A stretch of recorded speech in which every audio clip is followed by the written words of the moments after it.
All right, thanks everyone for coming. Welcome to this. This is session 7 of the Iowa Ideas Conference, getting close to the end of the conference now. I'm Emily Andersen. I'm a reporter with the Gazette, and I'm the moderator for this meeting. This is the oral health session within the healthcare track. So a quick reminder before we get started, the session does have closed captioning access if you need that, and it is being recorded so we can watch it later. It'll be up online, I think in the next week or so. Throughout the session, we invite our audience members to submit questions. You can do that through Whova, where you registered, and those will be sent to me, and we'll be able to talk about them with our panelists. So speaking of our panelists, let's introduce them.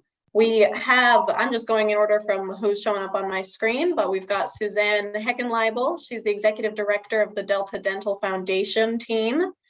And then I've got Elizabeth Matney, the director of Iowa Medicaid, and Howard Cowen, a doctor with the University of Iowa College of Dentistry.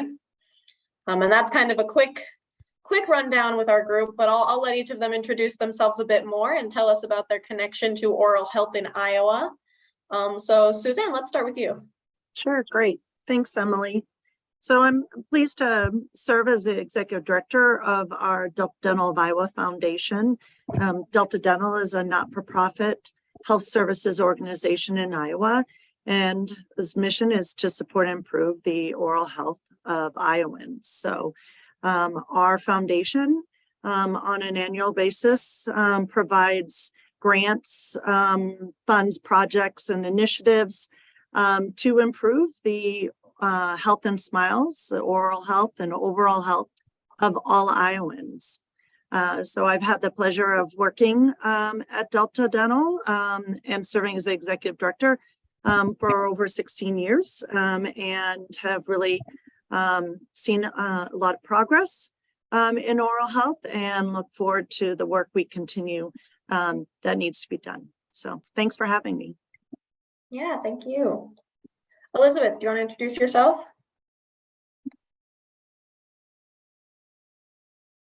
Hi.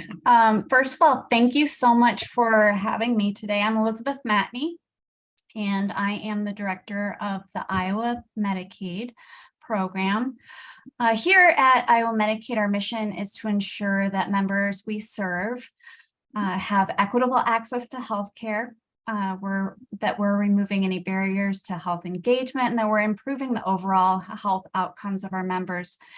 This really is a new day at Iowa Medicaid, and we have been working diligently to engage stakeholders, including all of our Medicaid members and providers, in conversations about how to innovate in the program, as well as to solve day-to-day challenges. So from monthly provider and member town halls to project-focused community advisory boards, we really believe that building relationships and hearing from diverse perspectives is the only way that we're going to achieve our goals.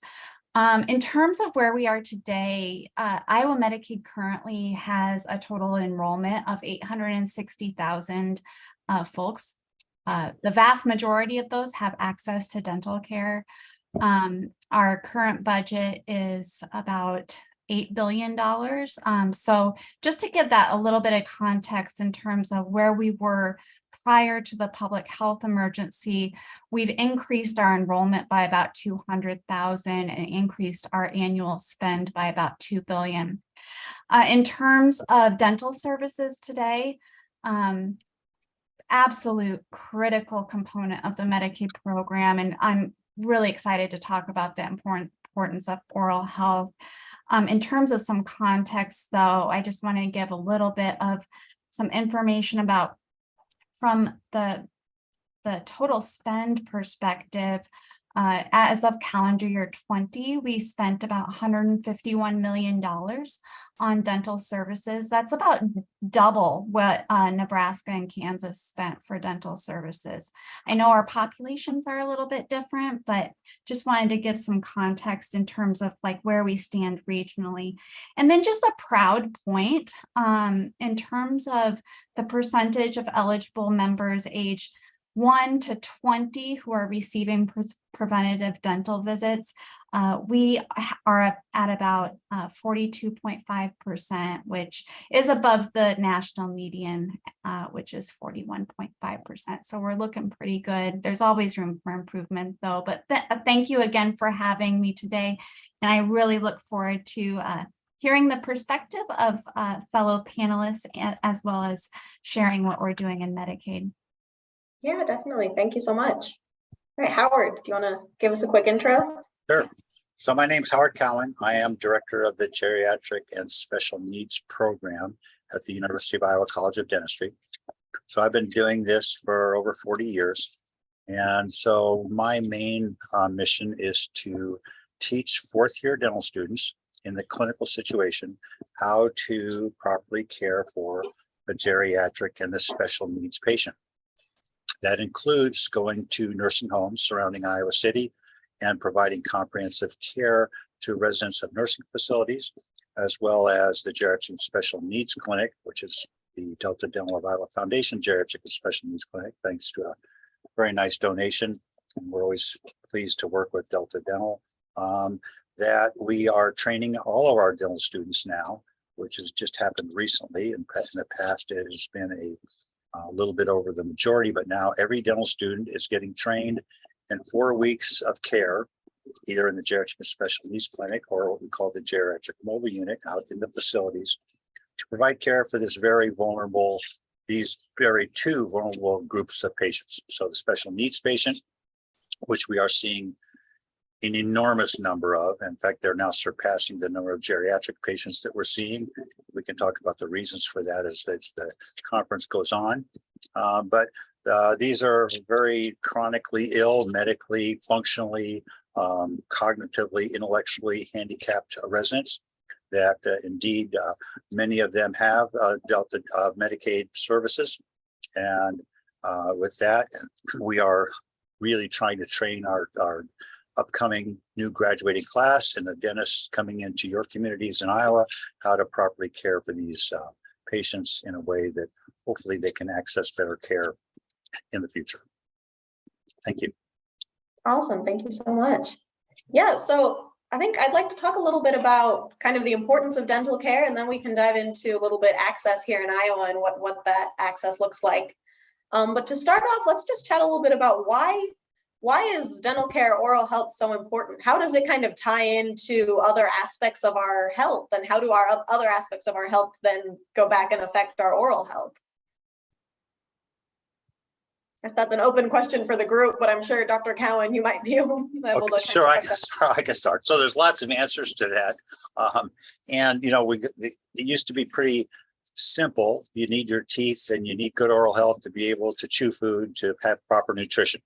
And I'm not going to argue with that. It's very true. You do need that. So without that, you obviously have a more difficult time. And does that affect more than just good nutrition? And the answer is systemically, holistically, for you as a person, without good oral health, you have other deficiencies as well. Many Iowans have diabetes. They have other chronic diseases that are affected by poor nutritional status and the ability not to eat properly.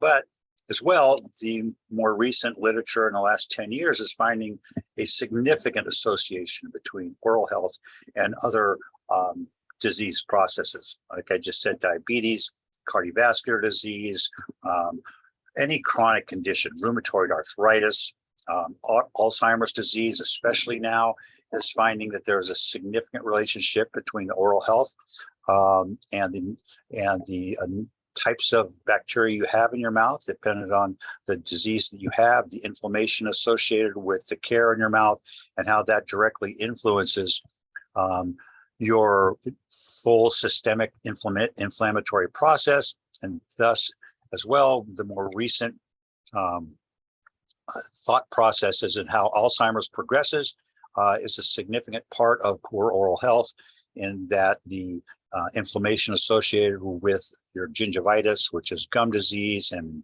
if your tissues are bleeding, that gets into your bloodstream, and that can significantly increase in the progression of your Alzheimer's disease. So that whole process is being relooked at. There's a lot of literature out there to support the fact as well that if you have good oral health, your progression of Alzheimer's disease is reduced, as well as the incidence is reduced, but you can also reduce the progression of it by getting your oral health taken care of, and that will reduce the progression of your Alzheimer's disease, basically based on the inflammatory process that goes on in your mouth and how that gets in your bloodstream. But again, it can also affect your cardiovascular disease, your diabetes, and many other things. So it goes way beyond just the mouth. Your mouth is just the entry point for everything. And beyond that, if your mouth isn't in good condition, your whole body's probably going to be at some level diminished from its ultimate optimum condition. Wow, makes me want to go brush my teeth. Thank you. So with that, when we see this poor oral health, I know you work a lot with older patients who have probably been dealing with this for a while.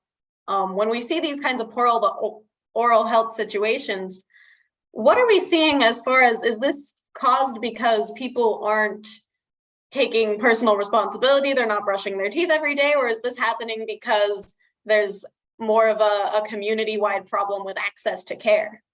Or is it kind of both? Kind of both. But yeah, from what I see, so I have the pleasure, I guess at this point, of seeing patients who come to the dental school. Now, the dental school is obviously not everybody wants to come to a dental school to get their care. A lot of people would rather have quicker access to care from private practitioners. But there's a good reason that people come to the dental school. And most of it isn't, to just have quick access to care, because it does take a little longer. And it's a little bit more cumbersome, but it's cheaper. And so access, if you're counting financial ability as part of access, then definitely people are coming here. So again, and we see vulnerable populations that being functionally dependent, being special needs, and geriatric have various reasons for poor oral care. It could be that they need a care provider themselves. Many people don't take good enough care of their own dentition, let alone when they have arthritis and they can't do it themselves. Or even a common thing like depression. You get depressed and you don't want to brush your teeth, or you just don't feel like that's important. When you get in a nursing facility, you become dependent on other people to make that care. So that's another whole framework of accessibility to, getting proper care. People are keeping their teeth so much longer now. And when I started doing this 40 years ago, I could go into a nursing home, and if there were 100 residents, 50 of them wouldn't have any teeth. I can go into a nursing home now and have 100 residents, and maybe 10 don't have any teeth. So great, we've done a wonderful job, and people have done a wonderful job keeping their teeth longer. And we say that's great. That's a kudos for the profession. But at the same time, once the patient becomes functionally dependent later in life, then we've got a problem, because now they're not able to take care of their teeth. And now I'm dealing with problems that are far harder to deal with than they were in the past. So we do dentures, we do all kinds of fillings and the other things that people might need. And sadly, a lot of extractions and cases where we have to make assessments as to why they got the word, how we can best change that access to care so that that doesn't happen in the future to other parts of those populations. But how can we better increase the oral health care of those vulnerable groups of Iowans? Yeah, definitely. Yeah, Emily, if I can add, I think too, go to the other spectrum. You go to children very young, right? And those kids who have, even babies, with their first tooth eruption, usually around 6 months to 1 year. And over the last decade, we have spent a significant amount of time working with a variety of different stakeholders across the state about the importance of that first visit. And really, it's that first experience with a health professional that's not going to give you a shot, right? It's you might even get a toy out of the toy box when you leave. And so really working through that system about the importance.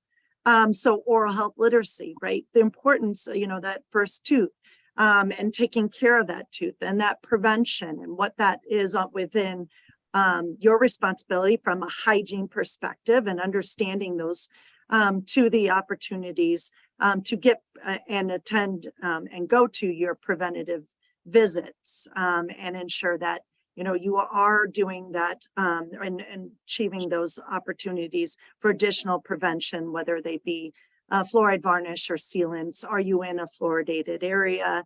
Is your community water system fluoridated? So there's a broader look at that picture, but just having those conversations early on is also tremendously important. And we've seen significant progress in that, in at least from utilization for those first-time visits. So and that surely shows up as our generations continue because they have more teeth.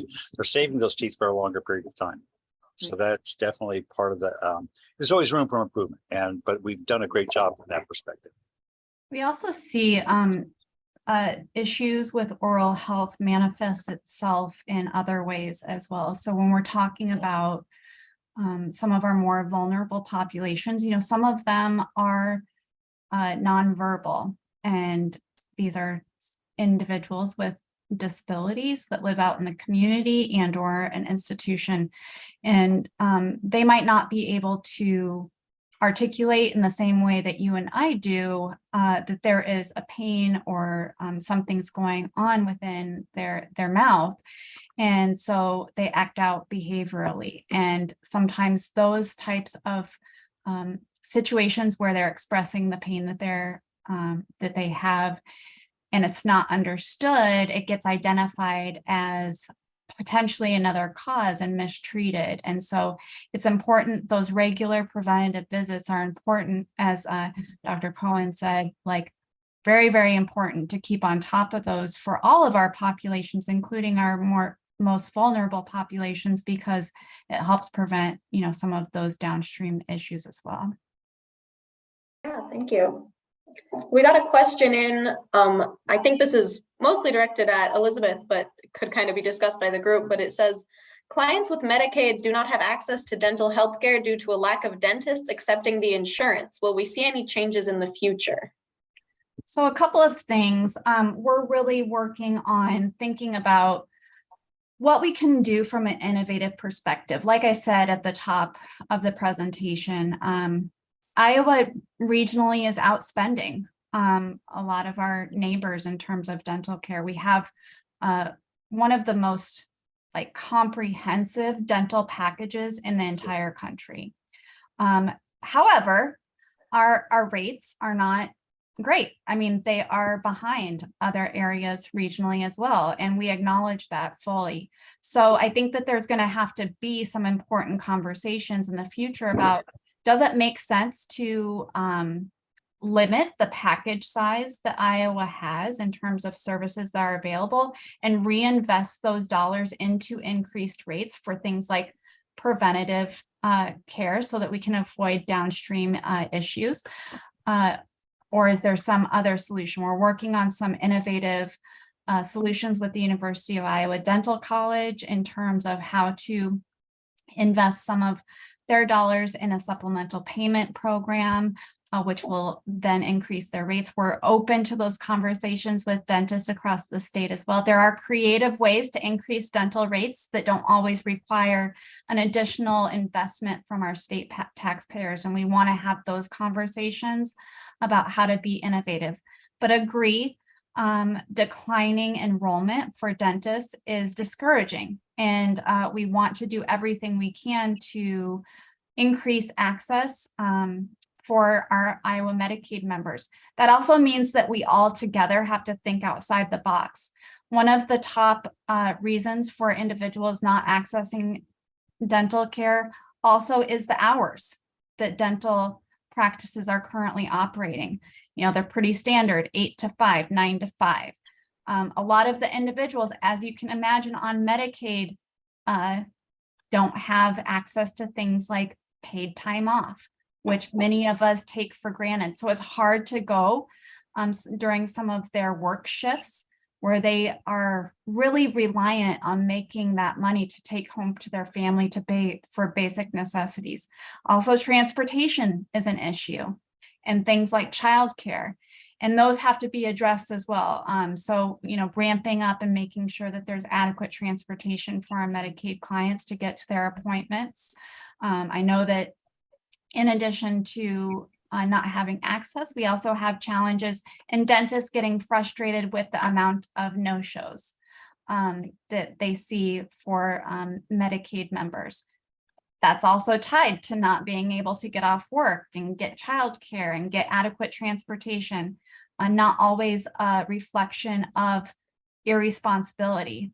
The challenges that are stacked against some of the folks within our program are pretty real. And we need to think about how we're creating systemic barriers within our healthcare delivery system that prevent them from accessing care when they need it and how they need it. This results in a lot of times our members going to the emergency room, right?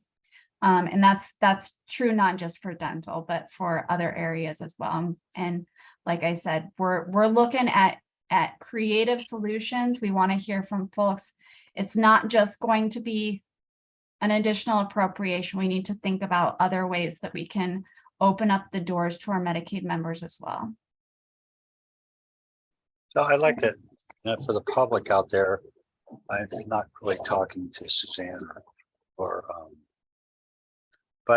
and to Emily, but this is to understand why dentists don't treat, when they say the reimbursement is so low. When they say it's low, it's not like it's low, but I'm still marginally making money. It's beyond that.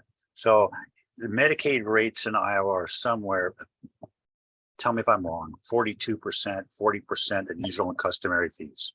Is that about what you have? Is that right?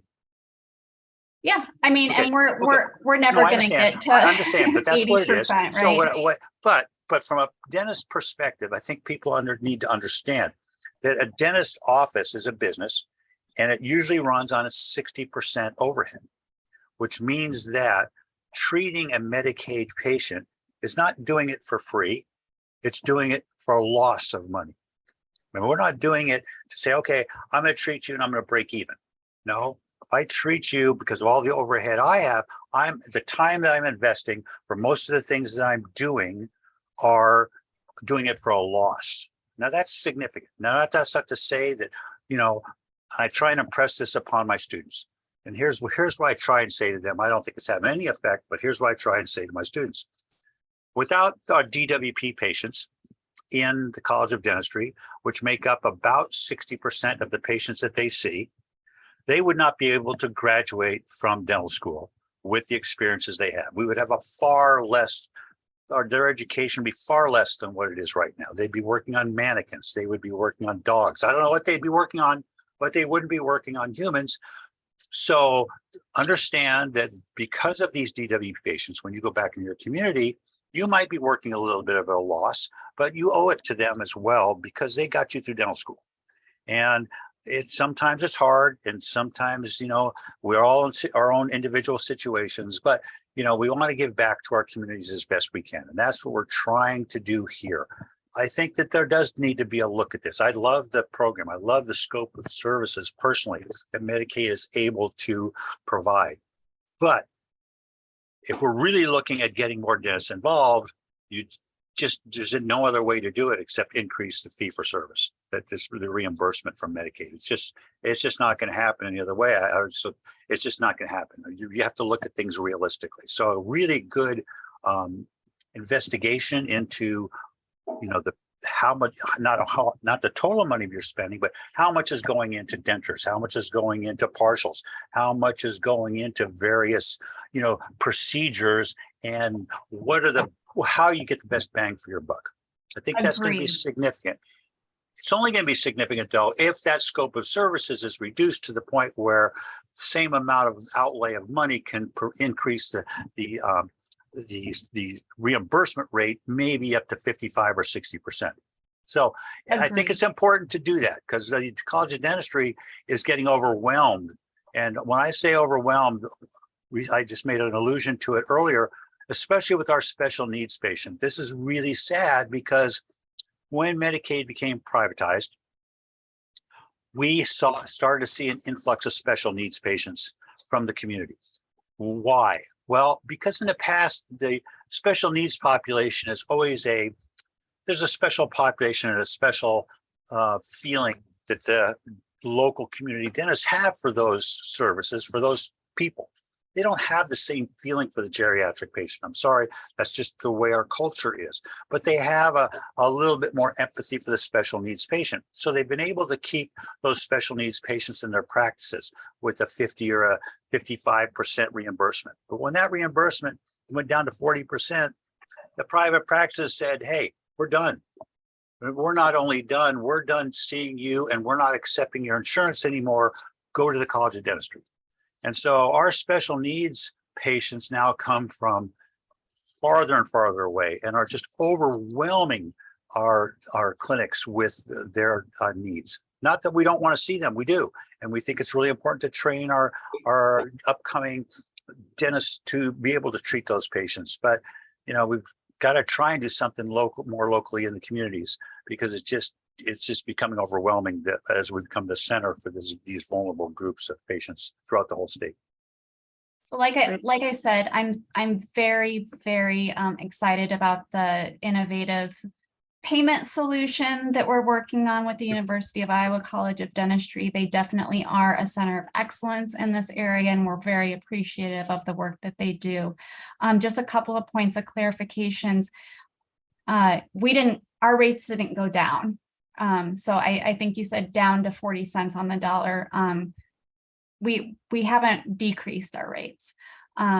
Just possibly the commercial insurance has the liberty to increase their rates. The other point of clarification I want to make is that we have invested in rates over the past year. We did give our dental plans, Delta Dental and MCNA, some flexibility to go above and beyond the fee-for-service rate, which I think, Susan, you would be able to talk about Delta, but I think that they have increased their rates 5 to 10% above the Iowa Medicaid fee schedule, and MCNA has gone as high as 120%. Now that's just a starting place. And agree, like when we're looking at the scope of services and any type of reduction, we need to look at the bang for the buck and what makes the most impact downstream for the overall health of our members. And we want to do that really mindfully, and we want to do that with public input.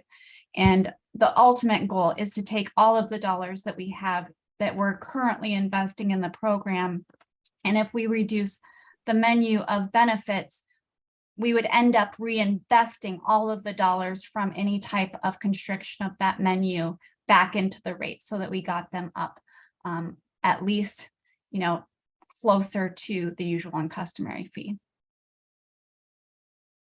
Right. And I was going to add, just from the perspective outside of reimbursement, I think too, Howard, you had mentioned earlier about the special needs and geriatric training.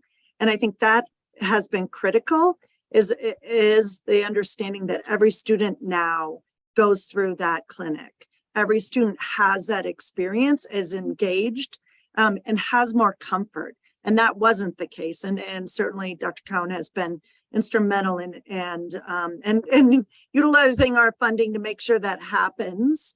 And that's something that, from a forward thinking upstream, how do we ensure that all providers that graduate from the university are comfortable, have the efficiency and expertise to treat all, right? And so I think that's a component.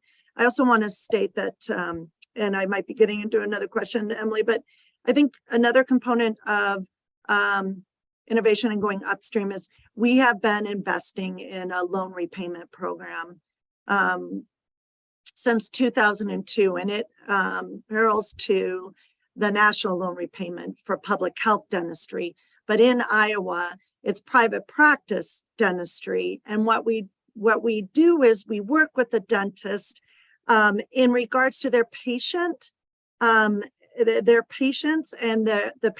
understanding that you can see a good portion of the Medicaid population underserved, or those that or not able to pay and still keep your lights on and be a successful business person, pay your bills, pay your salaries. And that is something that has been successful.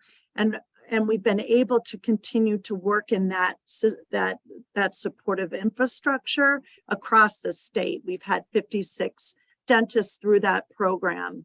And we pay off their loans, their educational loans over a period of time. But that's something that, we continue to look at other opportunities to really show what can be successful in a practice with ensuring that you're meeting the needs of all in the community. Thank you. I think this has been a good kind of discussion. Touching a little more on those just access to care issues in general. What are your guys' thoughts on how Iowa is doing with access to care, whether that's through Medicaid or some of these other barriers you talked about, in comparison to other states in the US? Are we kind of going farther? Are we a little bit behind as far as making sure that everyone has the ability to get that dental care that they need? Well, I can only talk about Medicaid. Perhaps Suzanne and Howard can talk more broadly, but on the Medicaid side, there are only, I believe, 17 states that cover dental through the Medicaid program. So I would say in terms of that, we're ahead of over half of the states. But we do have room to grow and to be more intentional about how we look at access for the Medicaid members. Because we do acknowledge that oral health is a component of overall health. And we have to be cognizant of how we're investing our dollars for, as Howard said, the biggest bang for the buck. We want to make sure that we're investing on the greatest return, not just financially, but for the outcomes of the individuals that we serve. The barriers, like I said earlier, the actual roster of dentists available, that is an absolute critical component that we need to work on over the next few years. But we also, like I said, we have to be willing to think outside the box. And I'm asking for a call to action from the dental community as well, to think outside of the box in terms of how we are serving Medicaid members as well. I'm super grateful to Howard for training individuals about the importance of getting out into the community and the importance and obligation to serve, especially our most vulnerable folks, and becoming kind of normalized in that pattern. But we also have to think about, are there ways in which we need to adjust some of our business operating hours? Maybe there's like one night a week that we can be open to be a bit more accessible for individuals who can't take time off of work. Just thinking about creative ways and how can we incentivize that within the Medicaid program to be innovative and operating outside the box. I think too, teledentistry, there are opportunities to address, maybe especially what Elizabeth talked about with, getting off, from your job, or, you've got tooth pain, but you're not sure, and and then you don't go because you're not sure, and it gets worse. There are opportunities for teledentistry to really work in this area. Obviously there is a component of where you, at this point in time, you need an actual dentist to do the services. But there's certainly, from a diagnostic, from a screening opportunity, that shows some innovation. We are currently funding a project with the University of Iowa College of Dentistry with a nursing home project and a federally qualified health center as a pilot project to see how would that work, how would, and really set a practice of how, because transportation is an issue. Some of these individuals cannot leave the facility.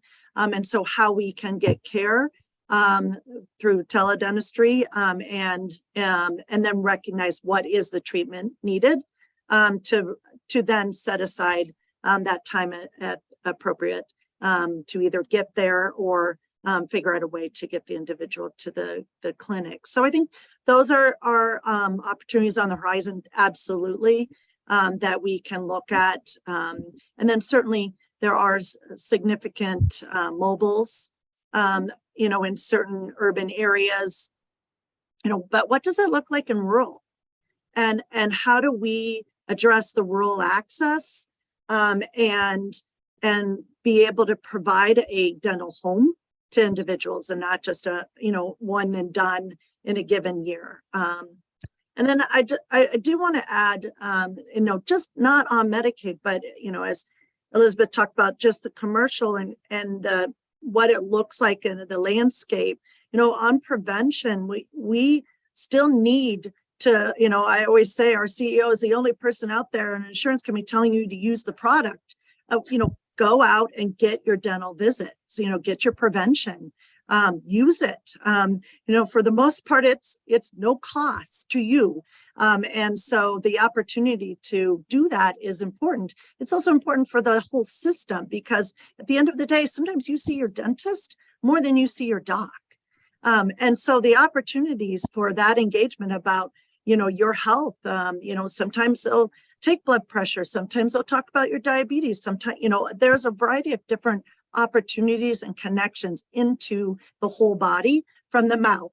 And so we really have, and we will continue to push prevention and opportunities to do so. Yeah, Sure. thank you. And again, an interprofessional approach to this is going to be really important. And we're trying to be like Suzanne said, some diabetes, we take patients' blood sugar. We're going to take a patient's INR if they're on a blood thinner. We're going to obviously take their blood pressure, and we find things all the time, and we have to refer them back to their physician for hypertension, for blood glucose out of control, these types of things. So we are a screening mechanism within the healthcare system as well as doing clearances for valve replacements, for joint replacements, for other things that their dentists are sending them to us. And so we're getting more involved as an interdisciplinary approach. But I think ultimately, the understanding of oral health from the whole medical field and it's becoming better, will enhance the whole process of how to make this a more holistic approach and look at dentistry more as just a dentist and as opposed to an oral health specialist that's part of that whole field of medicine. We'll call it medicine. Awesome, thank you. We had a comment here. Not quite a question, but just kind of someone adding their thoughts with what we were talking about a little bit earlier. They said, I know reimbursement is horrid. I do not expect them to take a loss. We need to come together to try to find innovative ideas to help people. I know that's kind of something we were talking about and how it is definitely a big problem with a lot of different facets to it, facets or angles that you can come at it from. But along those same lines, thanks. I appreciate what you said about kind of the roadblocks in Iowa and how we're overcoming these things. Is there any changes recently in the state or in different things that you guys in your specific fields have seen in Iowa? Anything that's been changed recently that has made access and dental care better in Iowa, or anything that has changed for the worse maybe in the recent years? Well, I can touch on, I want to highlight two things. One, the federally qualified health centers across this state have increased their dental services. So that's imperative. And really another component of rural access too is really branching out in their satellites and making sure that dental services are provided. So those FQHCs or community health centers, really important. And they're expanding. The Eastern Iowa Dental Clinic is expanding to 18 operatories, I believe, by next year. And so Crescent Community Health Center is looking to expand theirs, double theirs. So even existing infrastructures are now expanding. So that is very positive in the access component. And then the other one is, and certainly kudos to Medicaid in regards to their continuous support and their startup of a safety net, the other safety net, which is iSmile.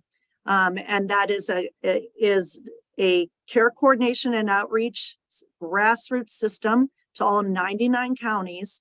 And, you ask a school nurse, they'll know who their iSmile coordinator is. If they have an issue, they have a kid who needs care, has got tooth pain, clearly doesn't have access or has access issues, connecting to that iSmile coordinator.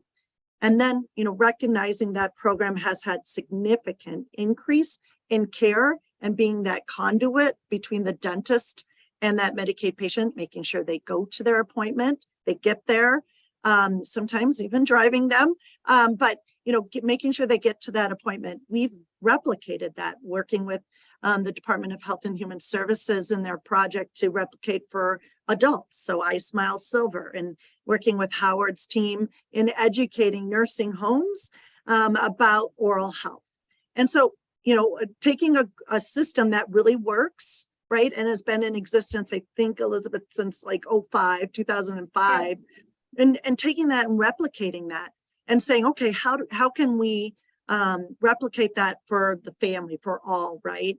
And so those are conversations we continue to have as well. And I think that safety net matters. Who do you go? Who do you turn to if you've got a crisis? And as community members and leaders, that's certainly something that they feel confident being able to pick up the phone and call their iSmile for oral health. Yeah, Suzanne, I couldn't agree more. Huge shout out to our community health centers. They are our safety net across the state. And then iSmile is just like a gold star in terms of getting access and coordination out to our children, and now with this pilot expansion out to older folks as well. So just some other, and Suzanne already hit on this as well, but we've seen more and more teledentistry be really effective in getting folks, minimizing the amount of time and appointments that folks have to engage in up to an actual procedure. And so it really gets them walking in the door with something being done that same day. And then also some pilot programs across the state to give members and providers incentives to prioritize dental health. Super, super important. Also, right now we're looking at what other states might be doing in terms of making dental appointment a little bit easier to make. Are there platforms or coordination strategies that are a bit more effective? We also have the team members, Heather Miller and Katie McBurney, who I just have to give them an incredible shout out. I have never seen, besides the two folks that are on this panel with me, I've never seen two people more passionate about dental care. They have begun an oral health work group, and it launched last week, and it's going to be a 4-part work group to really think through, like, what are some innovative things that we can do within Iowa, and how do we vision our future and actually put together some true action steps to get there. So they're really doing a great job engaging with providers and advocates in that area. And then the more and more we can do, like Howard said, about integrating dental and oral health into medical care and practice, the better off we're going to be. If we can all kind of sing from the same hymnal in terms of like what it takes to be your most healthiest self at all angles, it's going to be a benefit for not only us in the program and practices, but for all Iowans. And then, like I said earlier, we're really grateful to our dental plan partners, Delta Dental and MCNA, for working with us through their managed care platform to increase the dental rates within what we had available for this current fiscal year. Awesome, thank you. Howard, do you have any other thoughts on just No, I was just recent saying changes? how important it is now from various aspects. We have so many people who come and maybe don't know they have access to Medicaid, don't know that that's available to them from various counties, and the things that we can try and get. I have a work group or funding with United Way, local United Way funding. I know there's other sources as well throughout the state, but United Way gives us funding for some of our local residents. We do have 2 social workers as well. It does really take a whole team now to approach some of these people and have that understanding. Transportation is huge. I mean, the students don't understand. They're here for an education, and everybody understands that. We're all here, and if someone makes an appointment, you kind of expect them to show up. And if you're not to say that, that you're not upset, and having some empathy then does make a difference. I have many patients who come and say, the school has a policy, if you fail 3 appointments, then you're out. We'll send you a failure letter and you have to go somewhere else. And I don't abide by that. So I always end up giving them a lot more than that, because there's lots of reasons, whether they're health reasons. Transportation always seems to be a big reason, but it's not free. I mean, students just think, well, why don't they come? It's free. And as Elizabeth was saying, it's like, okay, here, I don't know where they come from, but they got to pay for gas. Then they have to pay for here. You have to pay for parking, and parking's not cheap. Whether it's daycare or missed work or whatever all of those things are, it might look like they don't leave with a bill in their hand from the dentist themselves, but the whole process is not free. And it's beyond the ability financially for some people to even get what other people would call free dentistry.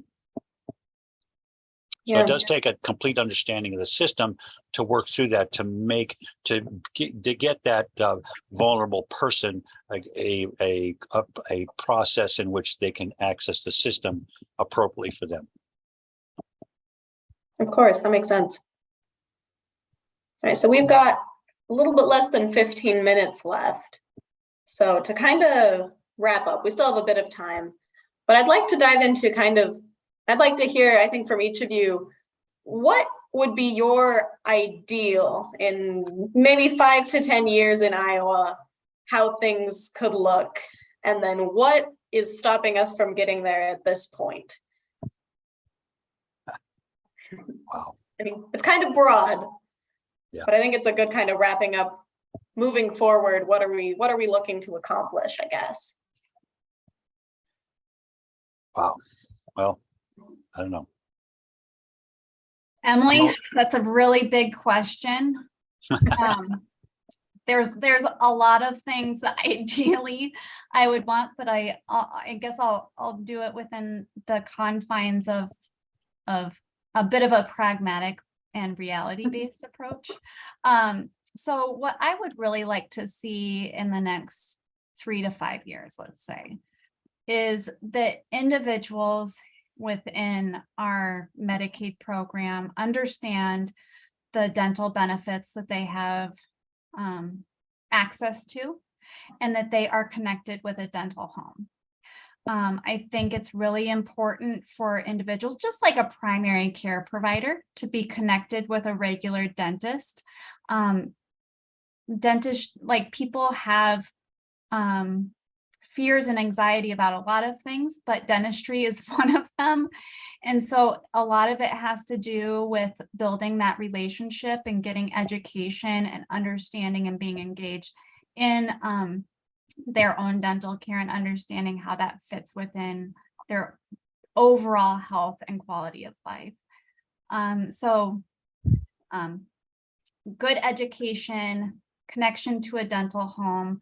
I really would like to get to a space, and I know it's possible, and I'm going to fight the good fight to get there, but get to a space where we have, we being Medicaid and the dental providers across the state have a good collaborative, open relationship about how to build a program that makes sense within Iowa and at a rate that's sustainable and on both sides, right? It has to be sustainable for the Medicaid program in the state of Iowa, but it also has to be sustainable for the dentists in the state. So I know that we can do it. I know we can get there. I know we can make this program. I mean, I'll aim really idealistic, Emily. I think we can get to a place where we can be the best in the country. But it's going to take a lot. It's going to take rolling up our sleeves and really a lot of work to get there. Yeah, definitely. Say Any ditto. thoughts? I'd say ditto. And I think too is that, I would love that prevention is a norm. That it is a norm for all, not just those who can afford to pay for dental insurance. And again, I articulate that earlier. That doesn't mean that because you have dental insurance that you're going and getting your preventative. So it's a help. It's certainly a step in the right direction. Now it's that personal individual responsibility to get that done. And we do believe that is a partnership with a variety of different stakeholders, right? And dentists are primary. You build a relationship with your local dentist in your community. And they are oral health champions. And so how do we engage with them as well in the local community and empower their work to ensure that all in the community are getting access? Yeah, thank you. Any Gosh, thoughts, Howard? I don't know.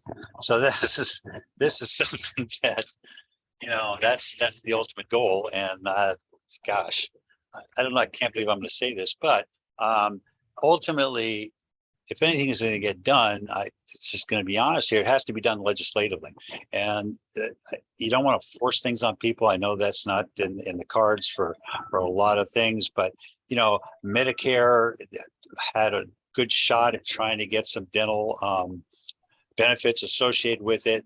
That didn't quite work out. There's still some movement in some states to try and get that to happen. I think there's just a general lack of understanding that a minimal investment in good preventive care, like Suzanne said, is going to have a vast effect overall in overall health. And if that could be seen from a more globalistic, holistic standpoint from a national perspective, I think that would be the beginning of starting this process. And it was I think it's hard for people to understand, even from my perspective, what does that mean?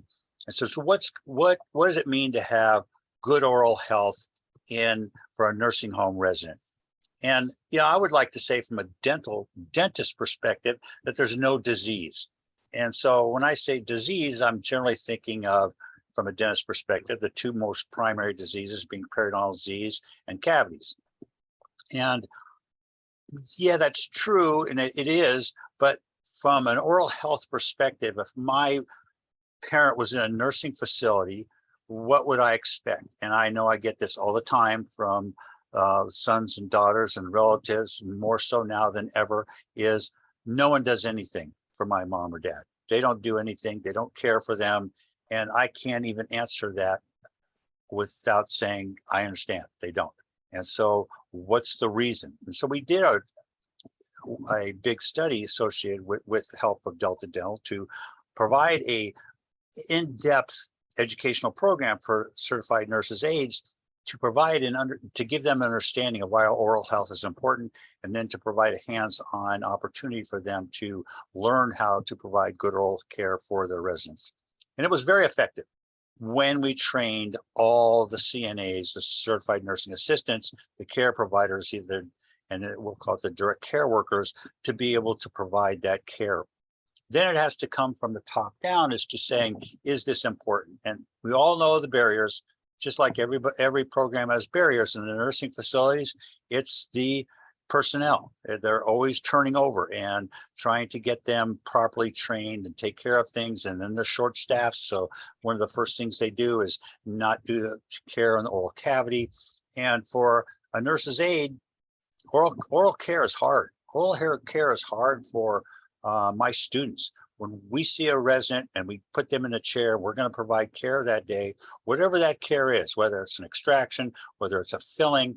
If they have teeth, the first thing that's going to happen is they're going to get their teeth brushed. That's the very first thing.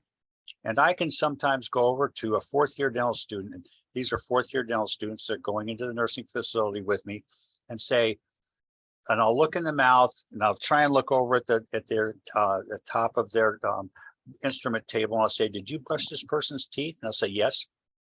And I'm looking, why would I ask that question? Because it doesn't look like their teeth were brushed.